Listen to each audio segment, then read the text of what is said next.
The climate landscape has seen a drastic change in the last few years with increase in extreme climate events like heatwave and erratic rainfall. The UN emissions report has spoken about how emission reduction pledges by different countries are nowhere near what is needed, and that combined pledges under the Paris Agreement put the world on track for around 2.5 degrees of warming by the end of the century. This report comes just ahead of COP27, which is starting on 6th of November in Egypt. On the show today, we'll discuss the expectations and the focus of the summit as well. Will it be climate finance? Will it be loss and damage? And what about targets of the Indian government? Joining me now to take this discussion forward is Shikha Bhasin, who is the Senior Program Lead at the Council on Energy, Environment and Water, and Professor Amit Garg of Public Systems Group, National Investment and Infrastructure Fund, Chair in Environment at Social and Corporate Governance, and Fellow of IIM Ahmedabad. Also joining us is Dipak Dasgupta, Distinguished Fellow at TERI and lead author of IPCC Mitigation Report 2022, UNEP Emissions Report, which is published in 2022 itself. Thank you, ladies and gentlemen, for joining us on CNBC TV 18 for this important discussion.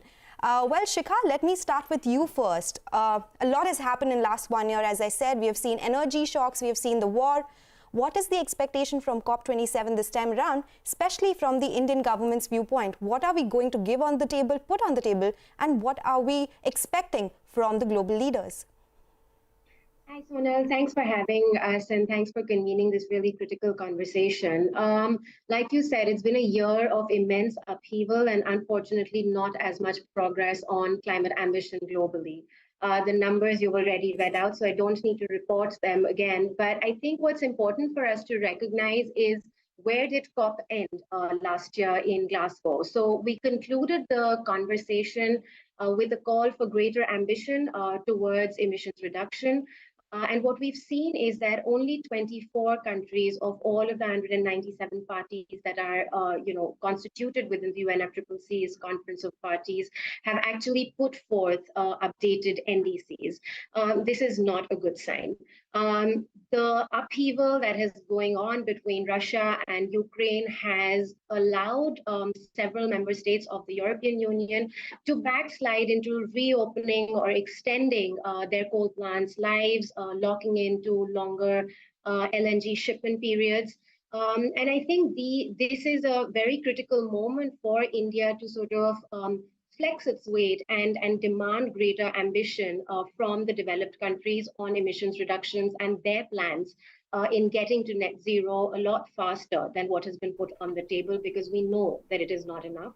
And I think a second point that India is going to be highlighting, as will all other developing countries, is, as you rightly pointed out, the entire conversation around loss and damage. Now, this is critical for India, not just globally on behalf of the developing world, but also because of its domestic situation, where 75% of our districts are recognized as extreme climate event spaces, which means that a large majority of our population is actually extremely vulnerable to the impacts of climate change. And in order to address that, there needs to be progress within the negotiations where countries are coming together and developing a systematic loss and damage facility to finance the vulnerabilities and the shocks that are being caused both domestically and globally. Okay, take your point. And climate finance, loss and damage continues to be the big talking point. I'll discuss that in greater detail as well. But Mr. Dasgupta, let me come across to you. You have authored the recent emissions gap report as well. It mentions, and I quote, global coal emissions exceeded 2019 levels mainly due to increased usage in China and India. And these were the two countries, one of the two countries that actually went ahead in last COP, and they changed the phrase from coal phase out to coal phase down. That was a big talking point as well. We've seen a lot change since then. European countries again are talking about dependence on coal. Do you think there could be some change in this particular phrase as well? And is it possible for a developing country like India to phase out coal faster than what is expected? Yeah, thanks. Coal is not the issue. The issue is coal is a minor play. The issue is how are we going to mobilize the climate finances that India, many others need. We got to do some dramatic things, whether it happens at COP27 is going to be the challenge. We think there are six main approaches. Climate finance has to rise by about 5 to 7 times the current levels if we are going to make a dent on the emissions gap that we see. And therefore, the coal is a side distraction. I think the bigger question is, as India tries to reach its very ambitious targets on renewables, whether there is enough momentum happening in Article 2.1c discussions at COP27, whether we have the bandwidth for the finance to react. And our take in the UNEP emissions gap report and elsewhere is there's plenty of financing in the world. The size of the global financial sector is so big, and relative to the share and the size of financing that we need for climate, it's a matter of using the tools that we have at hand to prompt the financial system to lead the way. And therefore, India is a critical player in that discussion. And I'd be happy to talk about the 6 approaches that we have in mind. Of course, I'll take that up in the next question, Mr. Dasgupta. But Mr. Garg, let me come across to you. Climate finance, as both Ms. Bhasin and Mr. Dasgupta said, will be the big talking point. COP26 promised to meet target of $100 billion of climate finance by 2023. First of all, is that enough? As Mr. Dasgupta said, a 5 to 7% increase is needed. And secondly, in G20, India spoke about need to restructure IMF and World Bank to address the climate finance issues. What is your take on this, and what should India be talking about in this COP? Yeah, so climate finance requirement is huge, I would say. So India itself may need about $10 trillion for managing our climate change impacts. So, and mitigation. So that is one thing. I think what we are looking at, 100 billion is good, but we are not planning to leverage it well. That is what my worry is. We are not creating low cost financing solutions which are possible to be done. These are known to the world. You see, if a project, green project, is to be funded in a developed country, they receive funding at 2 to 3%. But if the same type of project is to be funded in a developing country, they receive 8 to 12% of financing, cost of finance. So where is the equity? Where is the justice in this? You see, the countries that need most of the finance or more of the finance on mitigation adaptation, they have been rated very low, triple B, double B. So finance will not come to them. So I think the whole financial structure, we have to think about it, and we have to see that how can we get financing from developed countries to, let us say, multilateral development banks at a low cost. That is very much important. And on energy, coal and other things, my take is any energy is better than no energy. So if Europe is going back to coal because they need energy. And if we are working on coal, it is because it is our natural resource what we have. I do not know of any big country or any country for that matter who is not using their natural resources, natural endowments. So if some country is using shale gas, they have a lot of shale gas. If some country is using gas, they are having a lot of gas. So if a country is using coal, we are having a lot of coal, and we have to provide energy for our huge population. We have to provide housing for all, education for all, health for all, electricity for all. How will it provide without coal? Not possible. Okay, so some energy is better than no energy is the word coming in from Mr. Garg. Ms. Bhasin, let me come to you. I was reading a CEEW report, and it said no developed nation mentioned loss and damage in their NDCs. Out of 66 countries that did mention loss and damage, 93% belong to the global south. Of course, as you mentioned, this has to be discussed this time around as well. But is there an accepted set of indicator to determine the amount? What kind of conditions should be put to it? Sonal, actually, that's part of the problem. I mean, loss and damage has been something that's been tabled within the negotiations for the better part of the last 10 years now. And the reason that progress when it comes to indicators and institutional support, as well as attributable science to particular climatic events, all of this actually needs encouragement. And by slowing the conversation within the negotiations around loss and damage, the world has systematically slowed progress on each of these aspects of creating indicators, creating the finance, knowing how much is really needed, as well as the progress on science that will be able to attribute every every natural disaster to climate change in the capacity that it is actually connected. And so it's actually been a very clever ploy to just slow it down by keeping it on the negotiation table rather than moving forward on it. But as the study that you have just alluded to highlights, the other part of the problem here is that because it is only a developing country problem that is being put forth by the Global South, it's also recognizing that the capacity constraints to be able to arrive at those data points, to be able to arrive at that science, to be able to arrive and say that, look, this is the amount of money that we need, this is how much it is costing us.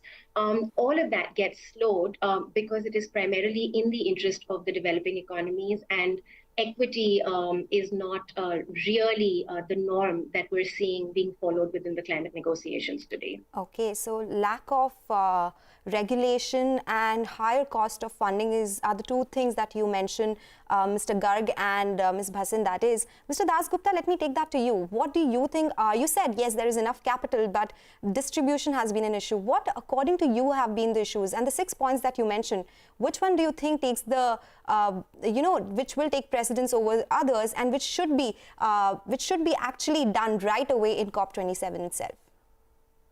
Yeah, there are 2-3 things that's got to happen. One is simply, we got to get much more practical, tangible, and strategic. And that's not just us, we in India, but globally we need to think much more strategically. Finance is not something simply because you ask for it, it comes. You've got to move on several levers at critical points of time to make it happen. And we know we can make it happen. It's a question of the tactics and the question of how much partnerships work. And it's a global financial system we are after. So there are 6 things that's very critical. The first is a lever that we've been using, which is getting markets to work. Financial market systems have lots of efficiency problems, and we're trying to make it more efficient to reach climate financing goals. And this is about all that has to do with taking climate risk into account. So that's the first challenge. And there's been a lot of progress, SEBI and others, and globally what's been happening with the Task Force on Climate Disclosure, that's moving, but that's not going to be enough.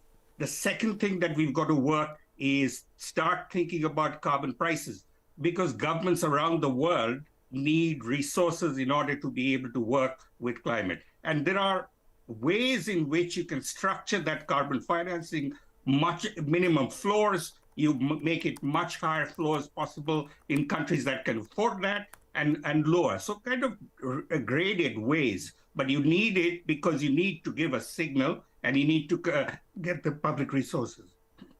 Okay.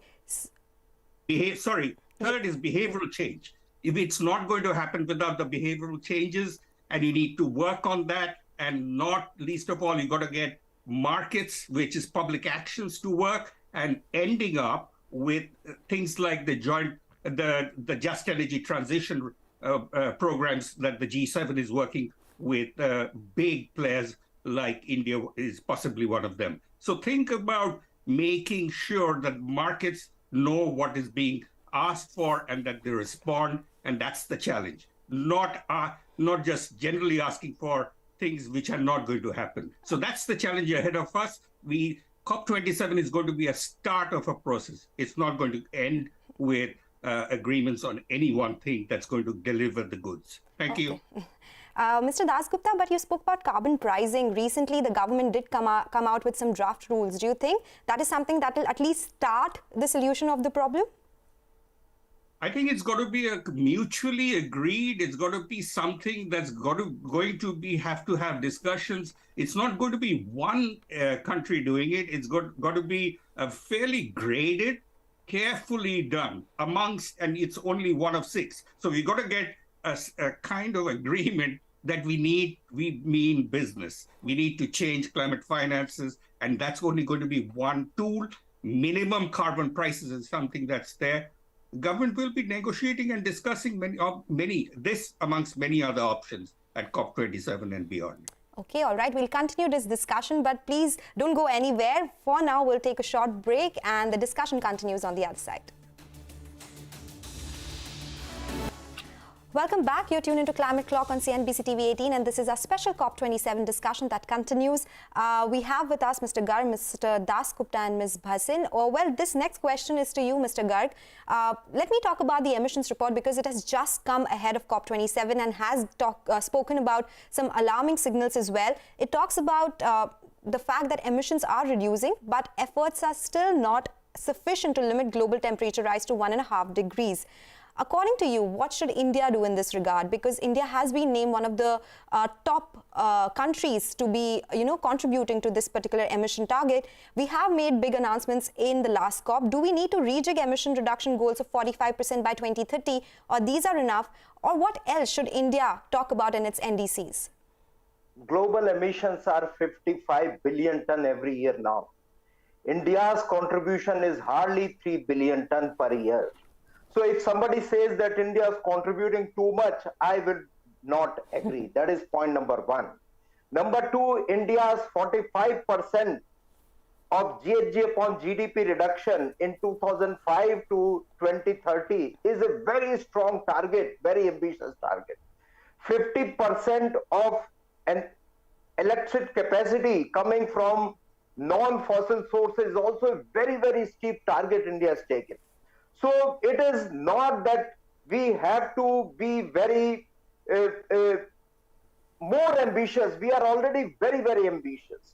Now, what the world has to do, developed countries and some emerging economies have to do much more than what they have been doing. If 2050 is to be global net zero, and China has said 2060 is their net zero, India said 2070 is their net zero, then even a third standard student knows that net zero equal to net negative plus net positive. So if two big economies, what this emission gap report is saying, are not going to be net zero in 2050, then somebody has to be net negative in 2050. And we know whom we are talking about. They have to be net negative very, very strongly. They have to come out with their plans. If they are not coming out, the global commons, global environment has to lose. And to the last question on finance, I have two very simple solutions. Multilateral development banks have something called call-in capital. So call-in capital is what OECD countries give to them. Presently, about 9 big MDBs have call-in capital of $119 billion. And against this, they can raise callable capital, that is raise loans, blended finance, all those things. So if developed countries make this 119 to 200, they can raise around $1 trillion more, and that will be good enough every year for funding.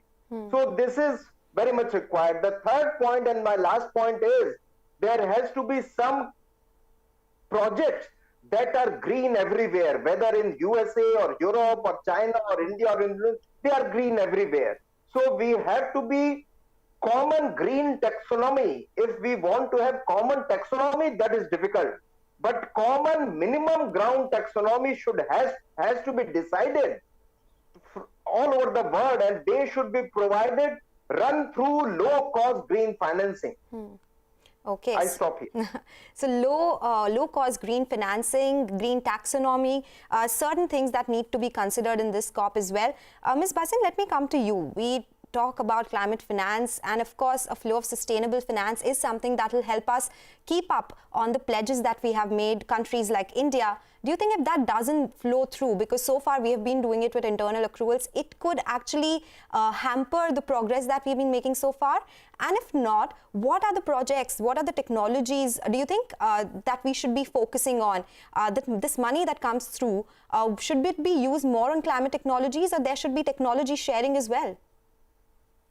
So, Sonal, I think there's a few things to bear in mind. And I think historical responsibility, I really want to reiterate that point, right? Because if you think about what was supposed to have happened by 2020, there were pledges that were made related to climate finance, but there were also significant pledges and commitments that were made relating to emissions reduction. And if you actually take out the economies in transition, which is essentially your erstwhile USSR, you find that the developed world actually reduced its emissions by less than 4% by 2020. So the level of ambition that is therefore thrust on countries like India is completely misguided and baseless. That's one point. The second point is that if we really are looking to multilateralism to be able to solve for the global common as well as the global challenge that climate change has put forth to all of us, I think recognizing that climate finance as well as technology cooperation as well as capacity building, an area that is actually often overlooked in the politicking. I think these are three very critical areas that need to be pushed forward as a collective if we are going to be able to really come out on the other side. To answer the counterfactual, and of course I do believe in multilateralism, which is why I do what I do, but the counterfactual question that you are posing, that what if this finance does not actually accrue, what happens then?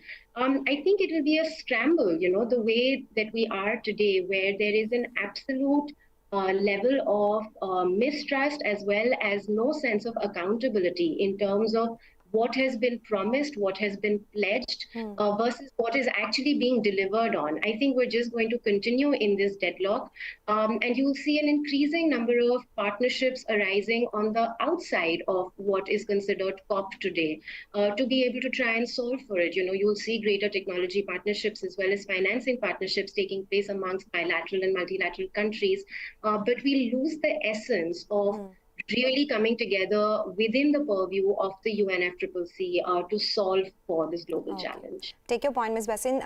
Short of time, so Mr. Dasgupta, last question to you. Your response to what I just asked Ms. Bhasin and your closing comments as well. Yeah, we're trying to work towards a solution that is feasible. We think a solution is feasible. And I agree that what happens at COP is that you get very intense discussions which go to the edges and not solutions.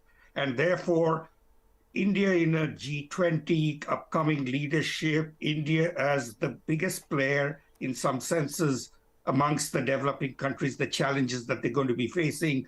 India has the deep financial capabilities to be able to be a bridge between the divides that are affecting us. And I'm hopeful that we will see many more things happening, not perhaps at the kind of headline levels of the divisions that are always talked about, but working towards collaborative, cooperative outcomes. And it, by all means, it can take many shapes and forms. One of the things that's going to be important to discuss is the G7 Just Transition Energy Partnership. It's going to be important, but we've got to think of the multilateral solutions. We've got to think of the adaptation solutions. We've got to be doubling the adaptation size of financial resources. But all this happening at a time when we are in an energy sector crisis globally right now, and central banks are raising, even as we're talking today or tomorrow, we're going to see some actions again from the Fed on the central banks. So these are conditions which are going to be difficult. But within this, I remain optimistic that we will find the right solutions if we put our minds to it. Thanks. Okay, that is everyone's hope as well. Thank you, Mr. Dasgupta, Mr. Garg and Ms. Bhasin to join us and discuss this important topic. Thanks a lot for joining us. And with that, it is a wrap on this edition of Climate Clock. News continues on CNBC TV 18. Stay tuned.